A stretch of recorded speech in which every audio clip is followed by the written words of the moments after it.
Hey, do you know who JP Morgan is? Of course I do, who doesn't? Do you know a lot about him? I know everything about him.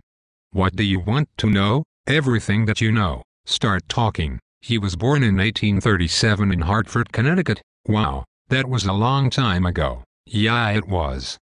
His parents' names were Junius and Julie. He started his education at Hartford Public Schools, then went to Episcopal Academy.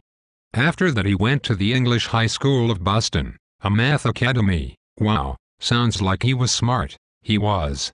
In 1857, he started work as an accountant.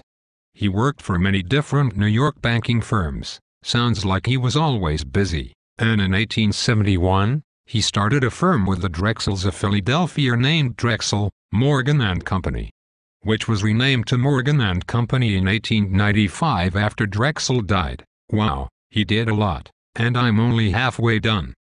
Really? Yeah, in 1901, he created the first billion-dollar corporation called United States Steel. By the early 1900s, he was the main force behind trusts controlling almost all American industries. The thing that he was most famous for was taking over failing businesses, reorganizing them, and make them profitable again. This was known as Morganization. It sounds like he did a lot for the country. Yeah, he did. There was also a time in 1895 when he gave the Treasury money because they needed it.